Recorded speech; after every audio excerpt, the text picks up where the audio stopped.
evening and welcome to our PRFC preview edition of Across the Pitch. We're the soccer show for people who think Drogba was a Kevin Smith movie from the 90s. Man, I gotta say, I think you were right when you almost said shocker. Now in Australia, that means you really messed it up. Oh man, that's like a deep cut right there, man. That was good. I don't know what he's talking about. You've never the movie Dogma? Dogma? You haven't seen the movie Dogma? It's a movie about fallen angels going to New Jersey. It's like Matt Damon and what's the other guy? Ben Affleck before they were like huge. Yeah. I'm surprised I haven't heard of this because that sounds like right in my wheelhouse. That I think it's like the Mallrats. Yeah, kind of the same series. Yeah. Okay. Aaron, you gotta check it out, man. Aaron, I'm right there with you, Aaron. I haven't seen it either. I know that the movie exists, but I haven't seen it. I guess we both have homework. All right. There was a voice in the background which you need to hear about because on tonight's show, Phil, myself, and Matt over there were in the Across the Pitch studios chatting about who hates Tranmere the most when all of a sudden the solid oak doors flew open with a huge gust of wind and a dark figure lurked in the doorway. "Mr. Gates!" we all exclaimed. And that's when we knew we were in the greatest podcast crossover show ever. 30% new material. It's going and to the crowd goes wild. It's going to be a great show as the three of us try to stump the biggest head in the Phoenix Rising podcast landscape because it is truly a big head. Let's welcome the cameo appearance of PRFC Fan Show's Kevin Gates. I'm fairly sure I'm supposed to be insulted right now.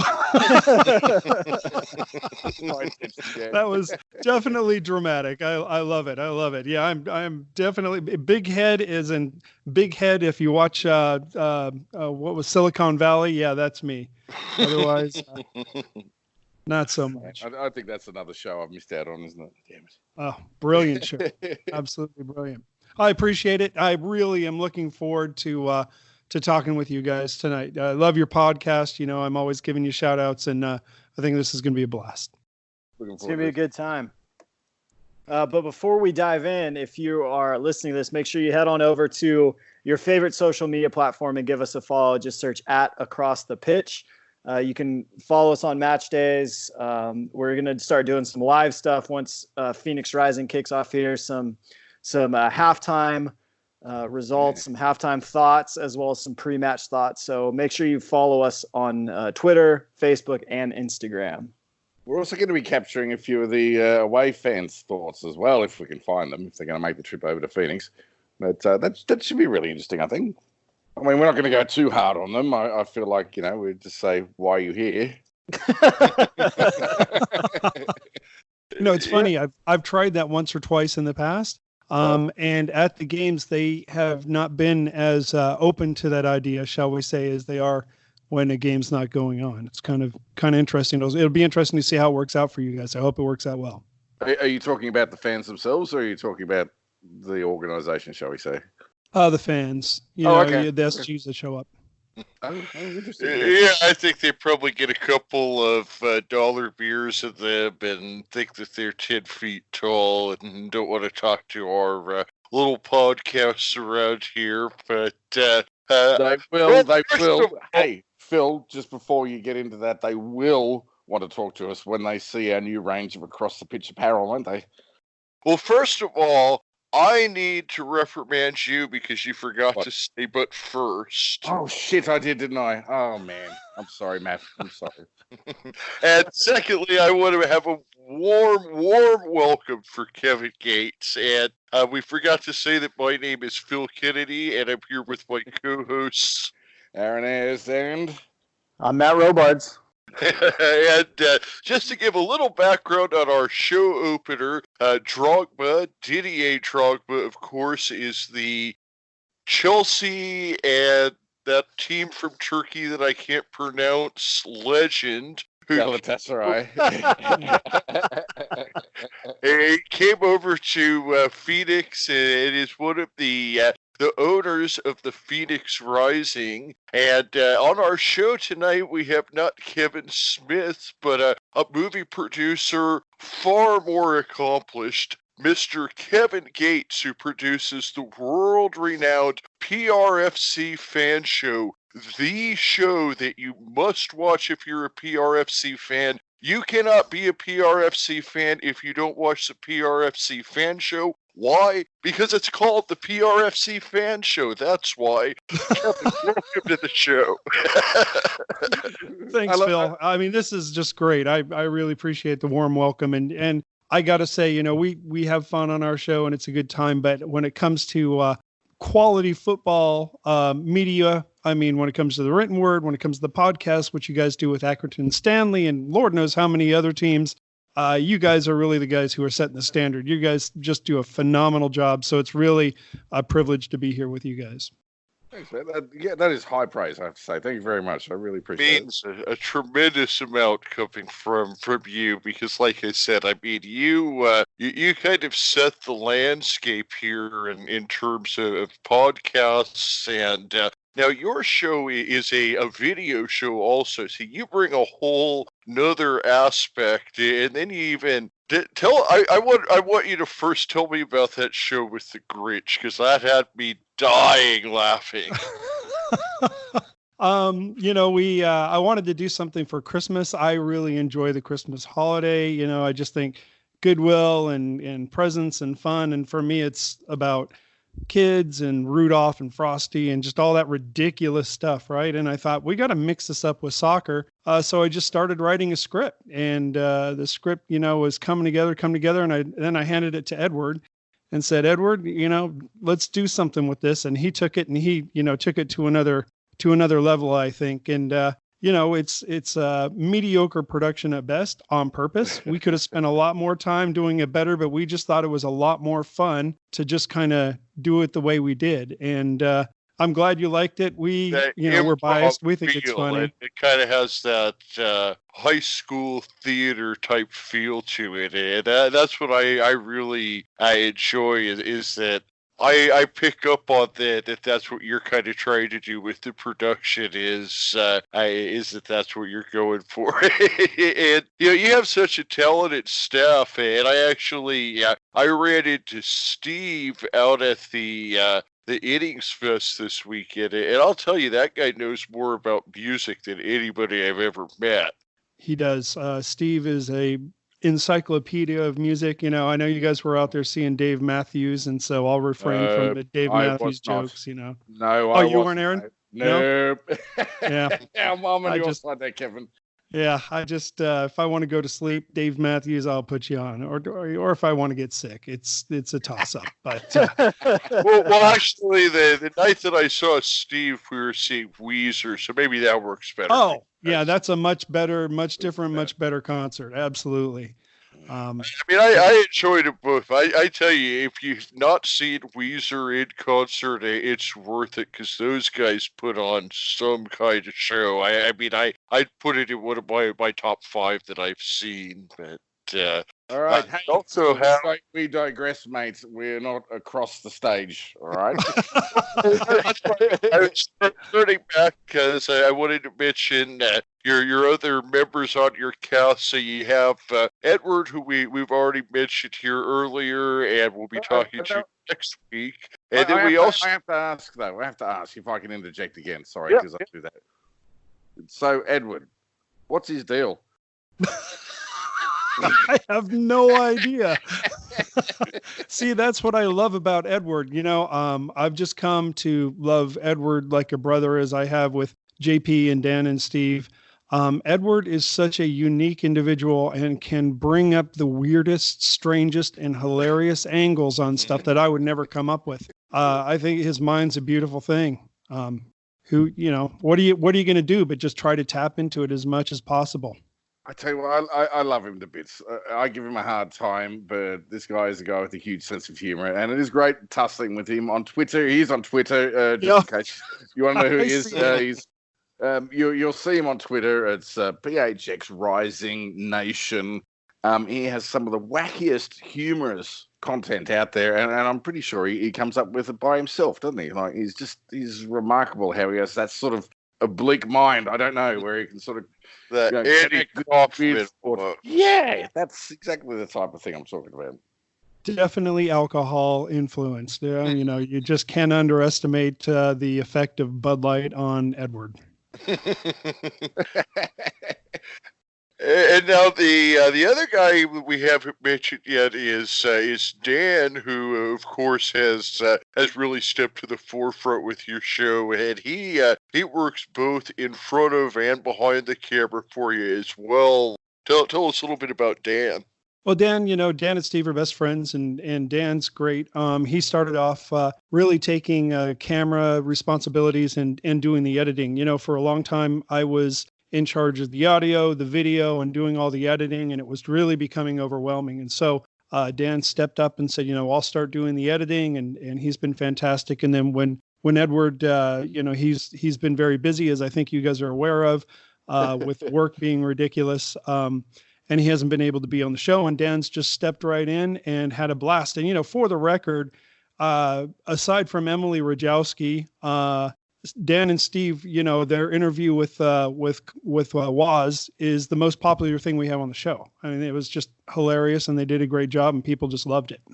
What I love about the PRFC Fan Show is you guys get Phoenix Rising players on the show. I look at it as just a privilege, and it's fun to get to know the guys, and I am able to develop some friendships with the players because of the show. And I'm very thankful that the team lets me do it at all. And so it's something I hope I represent for the fans well.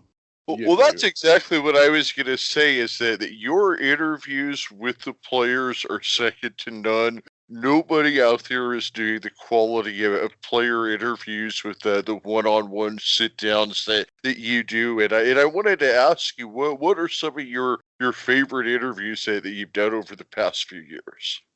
Oh, that's a good question. I've enjoyed a lot of them. First and foremost, I'm going to say my boy Kevin Lambert. I'm an unabashed Lambert fanboy. He is the man. So I really enjoyed that interview. Actually, Waz was great. We did our very first interview. The way we got into this was with John Berner. Remember the goalkeeper from 2018 before he ultimately left the team. And he was a fun interview. We actually played foosball with him. It was going to be a thing on the show. But turned out that there's so much cursing and ranting going on during the game, it was just impossible to edit. So we decided not to do that anymore. But every guy brings a unique flavor to the show. And there isn't one that I haven't enjoyed. They just, as people, they're just such great individuals, and they're so easy to talk to. I do a lot of homework to prepare for the interviews because I don't want to wing it. I don't want to look like, I don't know who this guy is and what he's all about. And so I do try to prepare, and then they just buy into it. And I will say this, last of all, Rick Shantz and Peter Ramage were a lot of fun. I told him up front, I was going to ask him a lot of stupid and weird questions just to inject some humor. And if you listen to Rick, when he talked about blowing kisses to his wife and I thought it was me, that was completely impromptu. Rick just kind of riffed off of me, and I thought it was fantastic. Love it. So you're saying the key is preparation. Okay, got it. Write that down, lads. Very obvious that you put a lot of work into those interviews, and the players better than their mom does by the time you go and sit there and talk to them. I mean, you tend to undersell yourself sometimes when we're talking privately, but your show is just really a gold standard in terms of Phoenix Rising shows, in my opinion. Well, I appreciate it. We're a little wacky, and we're going to get more wacky, so I hope that you guys enjoy it, and I hope we can just keep representing for the club. What are some of your plans for the upcoming season? I know you said that you kind of want to step it up to the next level, and you have a show coming out before Saturday, right? Correct. We've got a show that'll be coming out before Saturday. We're just working on some final details on it. The first episode's going to be a little bit more straight because we just kind of want to do a recap of 2019 and what's going on in 2020.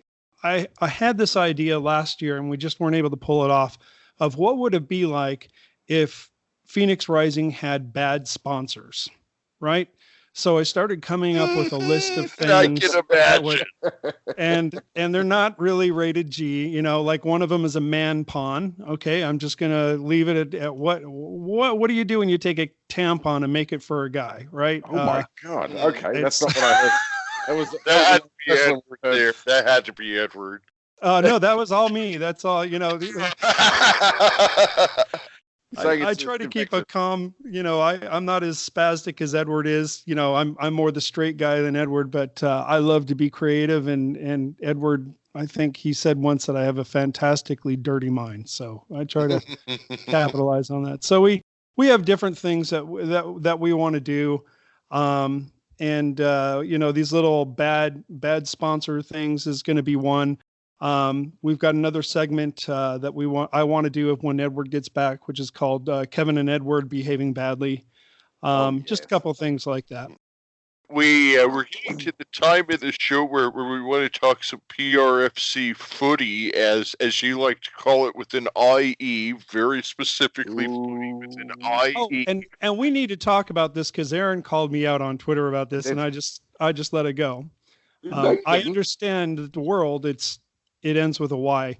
For me, when I played in Germany, we would call it footy, and because of the way German spell words, we would use an IE at the end of it. It was just kind of a thing between myself and some different players. So, yeah, I get it. It looks wrong to everybody, but it's just kind of a little inside joke between myself and people that I played ball with back in the late 70s. Oh, damn, you've got a way of making me look like a prick. Thanks, babe. Matt, you've been quiet. Why don't you throw out the first PRFC question of the night? Yeah, man. Well, you know, I mean, Kevin, as we've kind of gone over, you're very much in tune with the club and in touch with what's going on, as I think most of us are. And so I think the big thing going into this year for me particularly has been, of course, Adam John has moved on. He's over in Atlanta, where it looks like he's going to be starting a lot sooner than I think he thought he would. So that's good for him. And we brought in a new striker coming in from the German third division, Dadashov.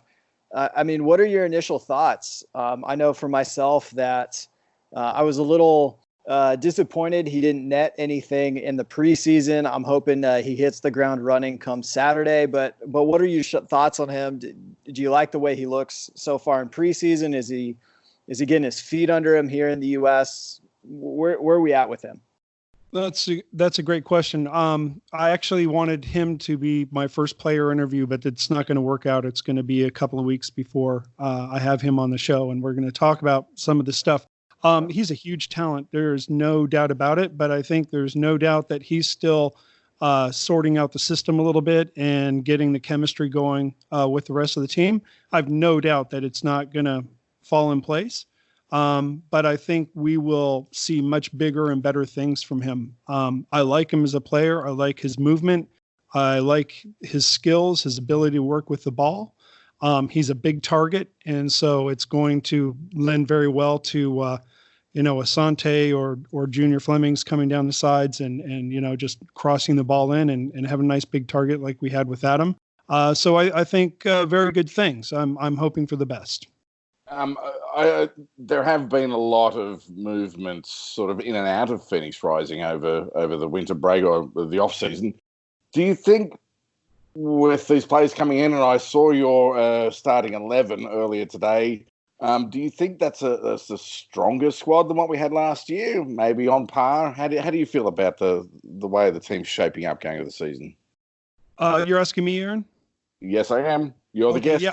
Yes, we're gonna get your expert opinion on some things, and then at the end, maybe you can fire some questions at us. Okay, perfect. The reason I was questioning is because I haven't actually put out my starting 11 yet. You must have seen somebody else and thought it was I mine. think you retweeted somebody's today. Okay. Yeah, I might have done something like that just to remind people, that we've got the contest going on. Look, we can't tell who's the better squad until we're well into the season. I think on paper, there's no denying it. We have a stronger squad just because of the depth that we're bringing into the team. The amount of skill we have in the midfield is ridiculously deep. I tweeted something today. You probably saw that we have 3 players in the USL. They did some picks for player picks, and 3 of the players that were picked for assist champions for the season were Phoenix Rising players. I mean, how do you not look at that and not panic as a team that's going to have to play against them? Right. The midfield talent with this team is just absolutely ridiculous, off the charts, like you're saying. My concern is a little bit more at the back line, though. It seems like we're a little bit more unproven there. Dia, obviously, he's been our anchor for 2 years, but to me, the guy that I'm really worried about is Dumbuya. To me, I had him as our defender of the year last year, and I think his injury was a big reason we got eliminated from the playoffs. So I'm really concerned about trying to replace both Dia and Dumbuya with guys that we haven't seen before. 100% agree with you. Yeah. Tell me why, Kevin. Convince me on why that's never a big Dumbuya fan. I guess we're going to have one of those USL commentator scenarios here where we call him by different name. I love it. And this is just my opinion, right? And I got to say that I'm not afraid to be a little bit critical, for lack of a better word, of our players. We can't just sit there and be fanboy on all of them. Right. I'm not convinced that Austin Ledbetter is the strength that we need in the back line. And this is really going to be bad, but I'm going to say that I love the guy, but I'm not sure that AJ is the guy to be back there either. I don't know if that's the strength that we're looking for. Corey Whalen definitely is going to bring strength to us. And I love Darnell King. Yeah. He's great. We have so much strength in the midfield. I just want to see our formation settle down and see what Rick Shantz wants to do with it, how quickly he's going to pull back, how much pressing we're actually going to do, because that, the more we press, the more it's going to open up the back line, right? And, that's going to be for us, I think, in my mind, a big risk. Sam Stanton is still a big question mark. I have no idea how he's going to fit in the squad. So, I have, and Kyle Bjornathan, still, I love that we have younger players that are less experienced, but I don't have the confidence yet because I just haven't seen enough to feel confident. To me, the X factor is going to be the guy that we brought over from Orange County, and I'm afraid I'm going to mispronounce this. Owusu Ansa Contour. My buddies in Ghana are going to kill me because I can't. Come on, Tyler Terrence, sort it out, mate. I think that he is going to be the X factor to me because he's an experienced player. He's the guy that's going to be taking that left back position that Dumbuya vacated. To me, I think the back line is going to ride on what he's able to do, and if he's able to step in and fill Dumbuya's shoes. I think that AJ is probably a step down from Dia, who obviously is now an MLS player, so that's not exactly an insult. But he's a guy with experience. He's going to be that leader back there. I think he's going to be all right. I really want to see what Contour is able to do, and I think we brought him in for a reason. We brought him in on the advice of Solomon Asante. I think that he's going to be the X factor for us this year. What do you think? I think it's a great take. Yeah. Certainly, I think there's going to be some link up there with the Ghana boys. They're going to be having Ghana be having a great time on the field with each other there. That was such a poor pun. I'm so sorry, my listeners. If I have any left. I want to hear from Mr. Wizard over there. What do you think, man? Is that back line better than last year? I mean, that's the tough question, right? Because you're talking about an MLS caliber left back who's gone in Dia, and now we're replacing him with Contour, who's played at Orange County last year, wasn't necessarily their starting left back the entire season, but he can come in and do a job. I think Joseph Farrell and AJ Cochran are probably our best center back pairing.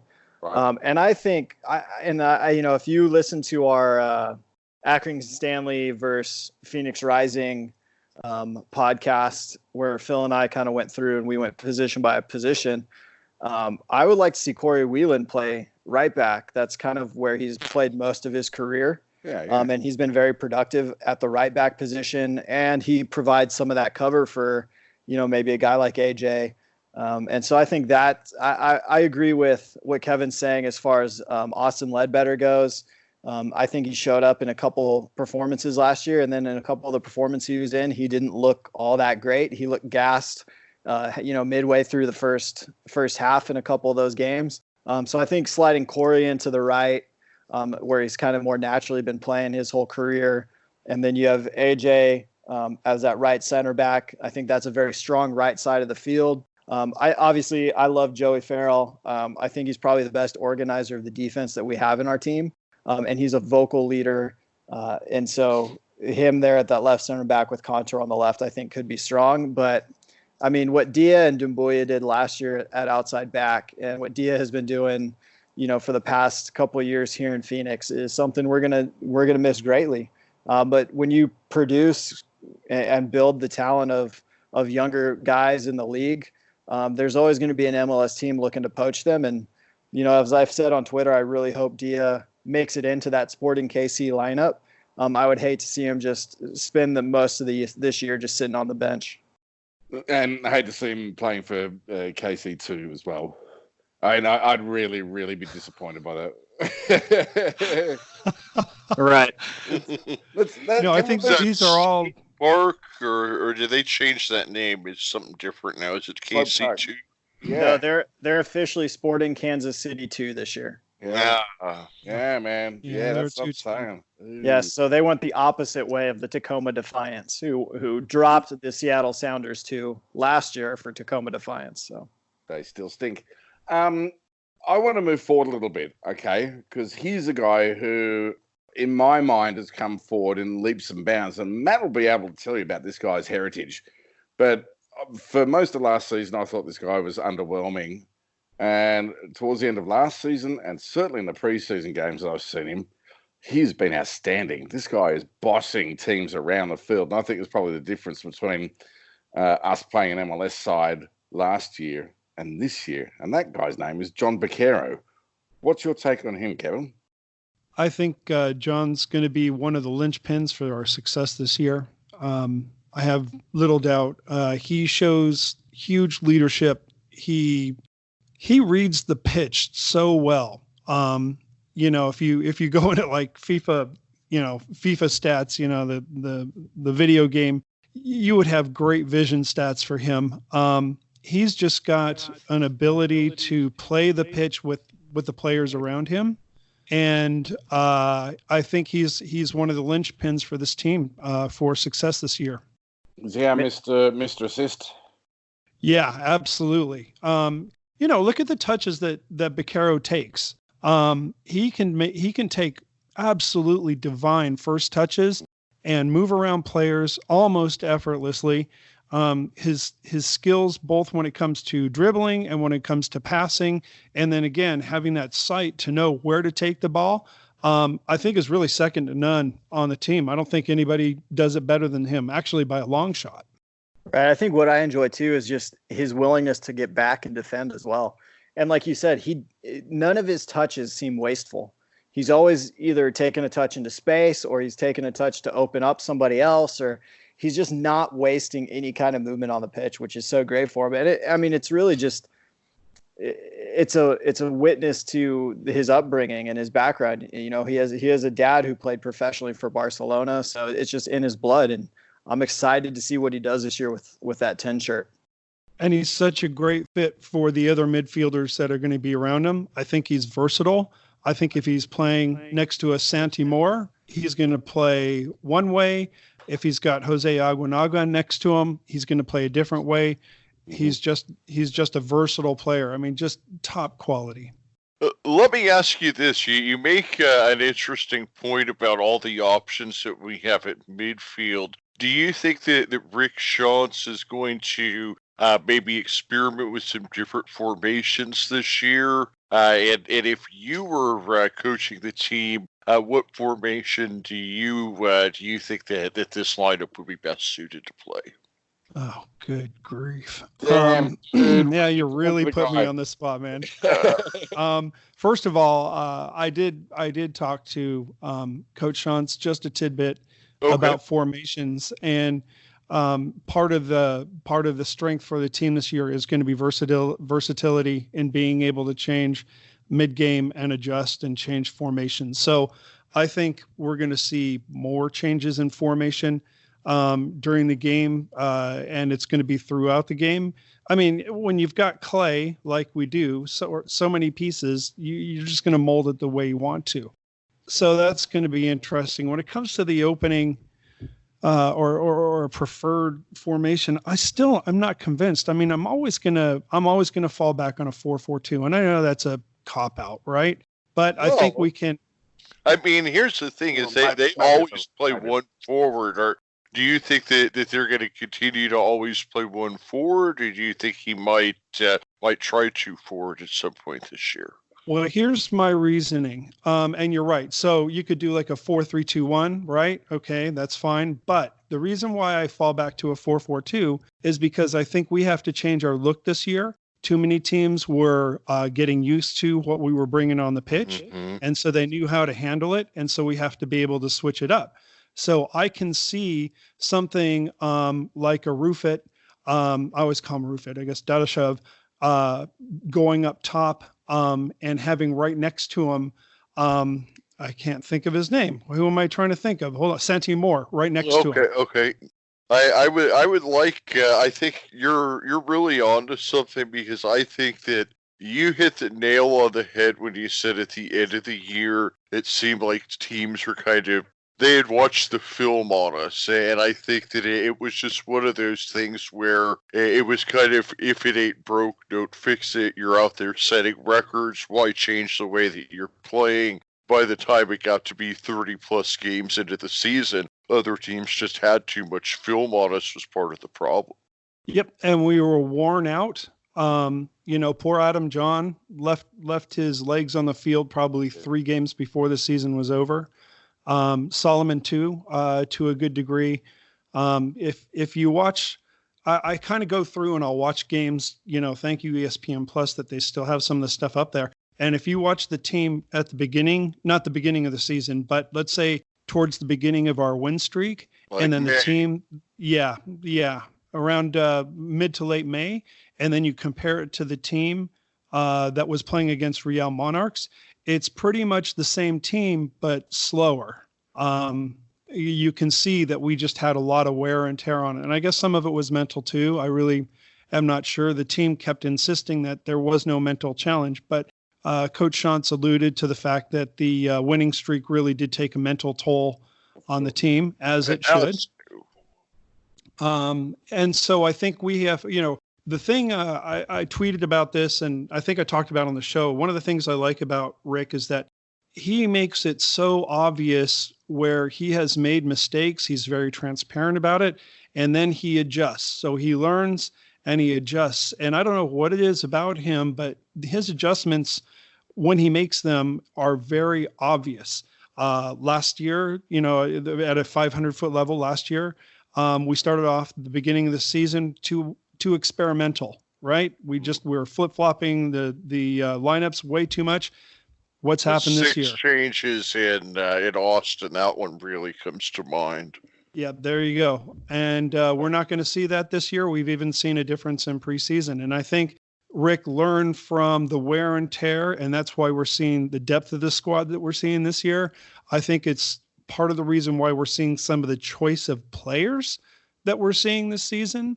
and so it's going to be a different squad. We cannot be predictable, and I think that's going to be a big theme for the team this year.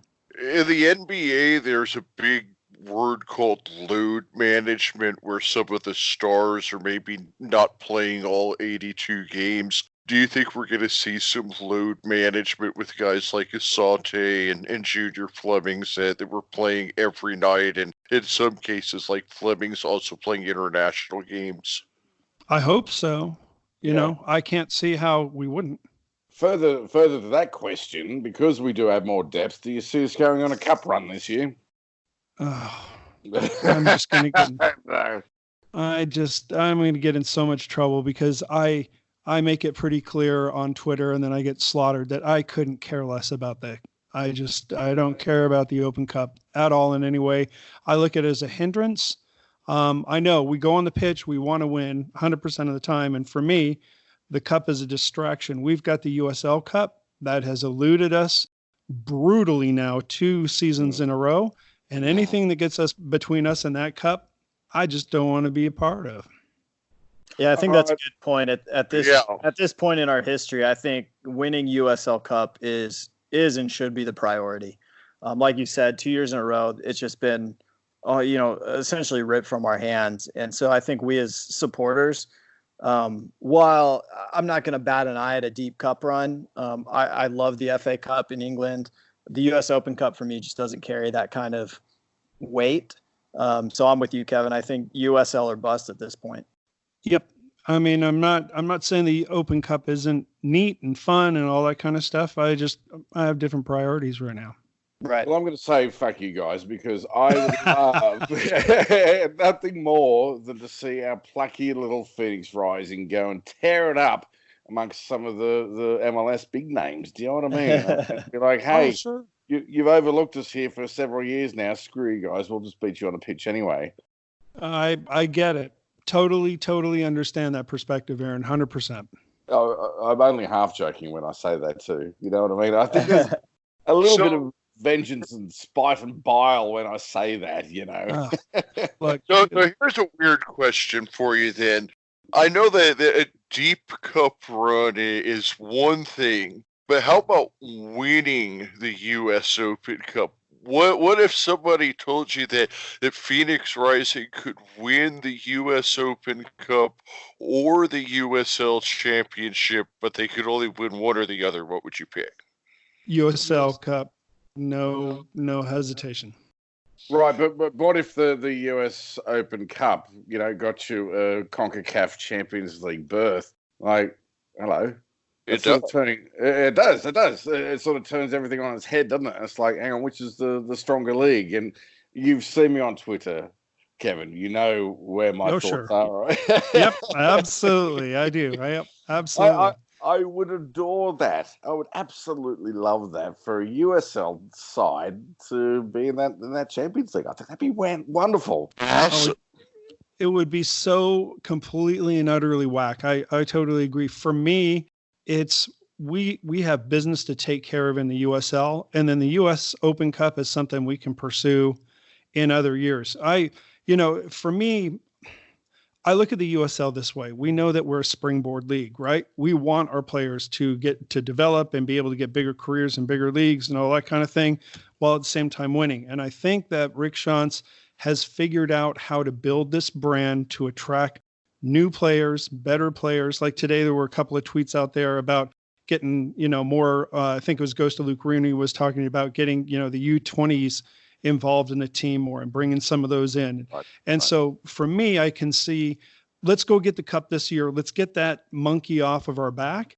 And then in years to come, as our squad improves, and frankly, we have a better shot at beating some of those big MLS clubs, that can come too. And it would be wacky and cool and awesome. But look, man, I was in Louisville, and you know what? That night just went to shit in about 5 seconds. Yeah. It was, and the Real Monarchs game, God, I mean, the problem with the Real Monarchs game was it was a slow bleed, man. It was just horrifying. It took me about 3 months to get over losing that game. should have seen Phil's just face. now getting over it. You should have seen Phil's face on the way out, man. He didn't even want to look at me. He couldn't talk. He was just so downcast. And I've got to say, I was feeling pretty much the same way as well. But you know what? New season, new ambitions. I can dream of a long cup run and maybe, you know... But I agree. At the end of the day, Kevin, I'm just talking bullshit because I like to do that. I agree with you. We need to win that championship. Well, and here's the thing. Playing in CCL would be great, but it wasn't until recently that MLS clubs weren't getting slaughtered by in-season, in-form Mexican teams. I mean, we would just get destroyed by some of those Mexican teams that are making the CCL at this point. We're just not big enough. We're not attracting the level of players that can compete at that level yet. And so it's the USL Cup, like Kevin said. You know, I think there's something interesting in what you said there, Matt, in that, you know, we are a selling club, no doubt about it. Do you know what I mean? But there's also, that's what makes us attractive at the same time. And Kevin, stop me if I'm wrong here. You know, because we offer these opportunities with good coaching staff, good management, and good facilities, and we're able to sell these players on to MLS clubs, that makes us a draw. No? Yep. Right. Absolutely. And that's exactly what Rick Schantz wanted to do. He wanted to create a brand where players would want to come and be on the team. And, you know, you've heard the stories where players after games after being done playing a game against us would come up to Rick Schantz and say, hey, you know what? I'd really like to be a part of your squad. How often does that happen, right? He's got a plan, and the club. I'll put it this way. I'm going to get in trouble. You know what? I should have drunk before we had this so that I could at least blame alcohol. I am not worried about Rick Schantz and the way he's going to lead this team because I have 100% confidence. My confidence wavers more around the FO right now. Around the what, sorry? The front office. Yeah, speak to that. I think most of us, you know, I think Arran and Phil and myself would probably agree with you if you're going where I think you're going. So if you feel so inclined, why don't you speak to that a little bit? Well, I don't think their dedication has changed. You know, I talked to Brett Johnson and Burke Bakay and a couple of the other owners every once in a while. And I don't think the dedication hasn't stopped, but I think there are things that have changed in the background. And I want to preface this by saying this is conjecture, man. I have no insider information because those guys keep their cards very close to the chest, right? But what I've seen is confusion around whether or not we want to be a part of the MLS, a stadium that just won't come to fruition, and a billionaire who seems to have just disappeared in the wind. So I look at it and I go, we are still trying to figure out who we are and what we want to accomplish. And so where the team itself, when it comes to development, is 100% on track with what they're doing, I think the FO has hit some kind of bumps that none of us know about, and are trying to figure it out. Yeah, it almost seems like to me that they were expecting this MLS bid to already come. They were expecting us to be already announced by now, and I think that maybe they've been thrown a curveball by the fact that we haven't gotten an MLS slot. And whether you want us to join the MLS or not, that's, you know, neither here nor there. But I think they were thrown a curveball. Now it seems like you're saying like there's a little bit of, okay, now what do we do? Because this is what we had planned, and that's not the way it went. And these guys are business guys, right? So they're very much like, hey, let's set it out, let's do it. And now they're kind of wondering, okay, now what's the plan? Where do we go from here? Yeah, Matt, you're nailing it right, exactly right. One of the biggest things that struck me about 3 months ago, was the fact that they were doing nothing to expand the stadium. Right. So we have no plan for a new stadium, and we're not getting the extra seating. What does that mean? I don't know what it means, but man, and you know, if you really want to go down the rabbit hole, I guess the Coyotes was a much bigger opportunity. It's a bigger league. It's bigger money. Matt, could that be? Kevin's buying into your theory here, mate. Yeah, Kevin, I don't know if you caught this on one of a previous, but I was always wondering if maybe our friend Sam kind of knew something was coming down the pipe because he's been anti-MLS pretty openly on Twitter and has stated that if Phoenix got an MLS bid, that he would move on. So him kind of going over the Coyotes right about the same time that that whole Akmil 7 Stadium, development was kind of, maybe sprung upon the public, what seemed to be too early. Some stuff was just kind of coming together that made it seem like there's something going on again that we're not sure. And even to speak of, just towards the expansion of the stadium, we haven't even gotten that second entrance that was mentioned back when they named the field Casino Arizona Field. And so that seems to have even been put on the hold. Just merely another driveway. Another driveway to the parking lot, and that seemed to now be on hold as well. You're exactly right. So definitely they are adjusting the rudder, and that is all financial decision stuff. I mean, that's all there is to it. Okay, go ahead, Kevin. No, go ahead, Aaron, please. Well, what I was going to say was that they are businessmen. They're a diverse bunch of businessmen as well. They're not going to be one that will back out of an investment lightly. Do you know what I mean? So maybe, the MLS plan doesn't pay off, right? But that doesn't mean that Phoenix Rising is going away. They've built this structure, they've built this club, they've built this community around them. Right. They may well sell it off to a like-minded consortium, if you will, or owner. Phoenix Rising, I feel, will continue. And honestly, if they stayed in the USL, I'd be very fucking happy. Well, yeah, it's interesting, and again, conjecture, right? The owners that I talk to are extremely dedicated to this club. Like when people see that Brett Johnson is, with his investment firm, the Fortuitous Partners, is doing the stuff in Rhode Island, and they think, oh, well, Brett's, breaking away from Phoenix Rising and he doesn't care about the club. No, nothing could be further from the truth. His company is making an investment that is going to better the USL. And what I see articles talking about very expensive developments going on nationwide that include USL stadiums in them. I see huge stadiums like Louisville being built. I see expansion going on in the USL. And I really, truly believe that at some point in time, we're going to get some kind of news that's going to show that the USL is going to give the MLS a run for its money and probably beat them. I agree. Yeah. I should shout out Andrew Southwick, Red Bearded Red on Twitter, has mentioned this before on our podcast. And so I agree with you, man. Yeah, it's interesting, fun. Okay, so we're going to have to wrap this up shortly. It's been a great chat, and I'm sure this is going to be. This is even better than I expected. I mean, we have covered so much ground with the new season. I am fired up for Saturday. I don't know about you guys. Oh, absolutely. Can't wait. Yeah, I was telling my girlfriend today, I was like, we're leaving early.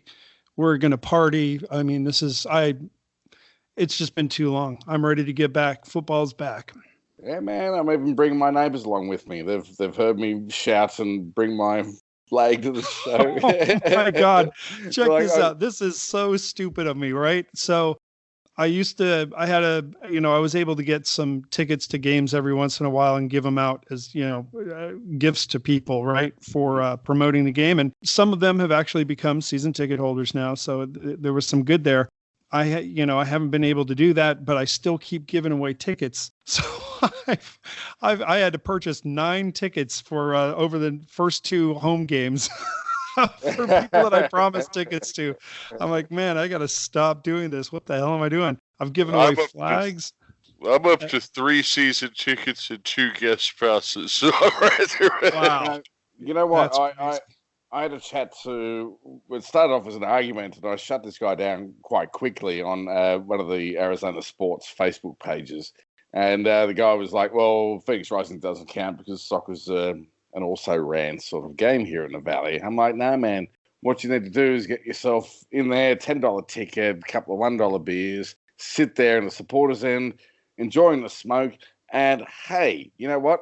I'll even give you one of my 4 free tickets. And he was like, wow, I didn't expect that to go that way. I respect that argument. And here's what I'm going to do. I have 4 free tickets to give away. All right. So if someone wants to hit us up on Across the Pitch or at Arran Pitch on Twitter and say, all right, I am a non-believer in soccer, change my mind, I'm going to give you a ticket. You're coming along. You'll have to get yourself there, and we're going to have some dollar beers, and you're going to have to listen to me talk to you about the game. But you've got a free ticket to go down there, and I guarantee you, if you go and stand there in that supporters end, you're going to have a wonderful time. Fantastic. That's awesome, Aaron. Well played. All right. I've got one more question for you, Kevin. One Sure. more before I go. All right. This is a good one. Okay. I think we already have a new folk hero at Phoenix Rising this year, don't we? He's a guy who has a name that lends itself to memeology. Do you know who I'm getting at? It's got to be Mr. Schweitzer. No. Just No? behind him. Just behind him. He wears some gloves and he's in the box. Oh, Mr. Lubin or Eric Dick. What am I talking about? Yeah. Yeah. Okay. Yeah. We got the biggest dick in the USL. Yep. Damn right. Tell you what, Phoenix Rising fans love a dick in the box. Listen, can you do me a favor, right? Can you get him on your show, PRFC Fan Show, and not make a joke related to family jewels? Absolutely not. That would absolutely not happen. Make a joke or you're not. I'm just glad that we have a solid, strong, and firm backup keeper. Oh, damn, dude. That was almost seductive. Oh, Phil, you're just a buzzkill, man. We're talking about quality dick, and you just come with so practical. No, you're absolutely right. He's an impressive kid. I am thrilled to have him backing up Zach Lubin. Not sure he's going to give Zach a run for his money just yet, but man, oh man, it just feels good, especially after it took so long to get one, to have him in there. We're still talking about dicks. Yeah, you know, I was choosing my words sort of carefully there. We might want to cut that one out. I just lost my earpiece. Oh, you know, the thing, you know, I'll unless did you have another question or was that it? Oh, I've got one more. Okay. Oh, okay, but you've only got 10 seconds to answer this. Oh boy. All right, after I finish, it's like that Daily Double on Jeopardy or something like that. Who should take our penalty kicks? Sonny Moore. Ooh, bam, there it goes. I saw Bacaro take one the other day in that scrimmage match, and that was down and to the left. Which I laughed at. But yeah, all right, okay. Somebody texted me that because I actually deleted one of my tweets because I didn't want to.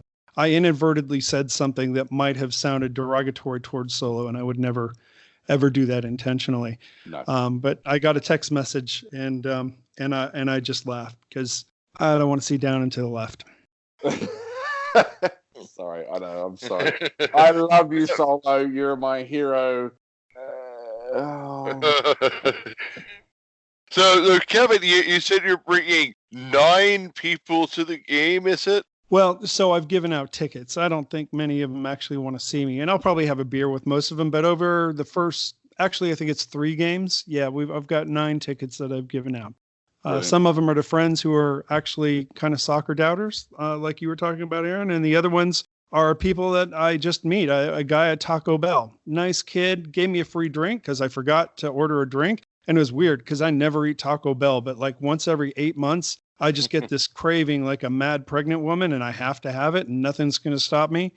And I had it, and this kid saw my PRFC sticker or shirt, and so we started talking about it, and I said, hey, you know, I've got some magnets in my car. You want a magnet? Yeah, and he was so thrilled with that. I was like, look, I'd love to give you a ticket if you want a ticket, you know, that kind of thing. So yeah.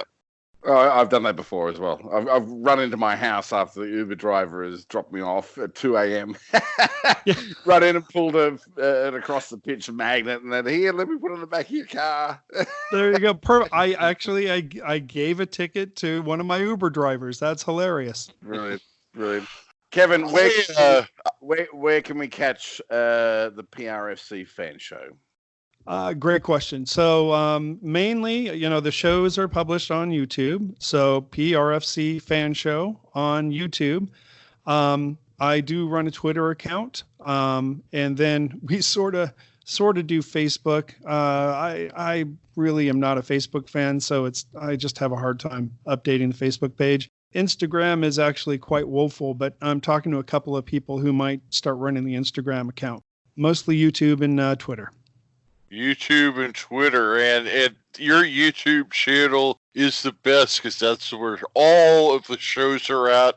That's where you can find all of these fantastic interviews that Kevin has done. And then I just wanted to tell you, Kevin, that with all these people that you're bringing to the game, you've inspired me, and I think that between the four of us, we should make a friendly wager this year, and we should try and see who can bring the most first-time fans to the game. And out of the four of us can bring the most first-time fans to a game by the end of the season, we'll keep track. Whoever brings the most people to the game by the end of the season, the other three of us will buy up a steak dinner. Fantastic. I'm in. All right. Okay. All right. I feel like I'm already at a loss because I've got 4 tickets and given none away, but okay. Well done, Kevin. Great to have you on the show, mate. I look forward to seeing you on Saturday. Oh, Saturday's going to just absolutely be a ball. Thank you so much for having me on your show. I mean, I love the show, and it's just been a blast talking to all three of you. You're just a great crew, always fun to hang out with, and just really appreciate it. Well, thank you, Kevin, for coming on, and we really appreciate it. And let's make a date and do the halftime show on Saturday, and have you join us for our live halftime show that we do on Saturday. That would be great. And I'll make one further commitment because we talked about it. It's all on me that it didn't happen, but I want to get you three over here to the studio. We call it a studio. All of you on so everybody can see your faces on YouTube, and we can talk footy. That sounds like something that we're going to have to do, and maybe we'll play some FIFA too. Well, there's a reason why we're podcasters, but okay. There's a reason why I should be a podcaster, Aaron. Oh, and that reminds me, we're at the end of the show, I know, but I should have mentioned this. I am hosting a FIFA tournament on March 20th at 7 o'clock. We're going to have Boone Brady has put together 2 different brackets. One's going to be for people who have more skills, and then the bracket for people like me who are less skilled, shall we say. I'd be in that bracket. Yeah, me too. And I play with Accrington Stanley too. So yeah. I play with Shamrock Rovers. So the Australian national side will be like kind of even par there, I think. There you go. But it's gonna be fun. I actually have the winner of the tournament from the skilled side is gonna go up and play on the USL Memes tournament and represent PRFC. I also have a PRFC prize that I'm going to be giving away, signed prize, which I think will be pretty nifty for someone. I'm not sure what the prize is going to be for yet because I want to give everybody an equal shot, but I think it'll be a good one. Looking forward to it. I'm there. Count me in. Great. Yeah, send me a DM so I can add you to the list. We're a little bit limited.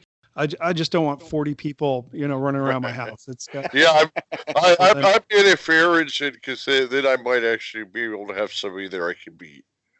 And I'll get a ride home. Thanks, mate. Cheers.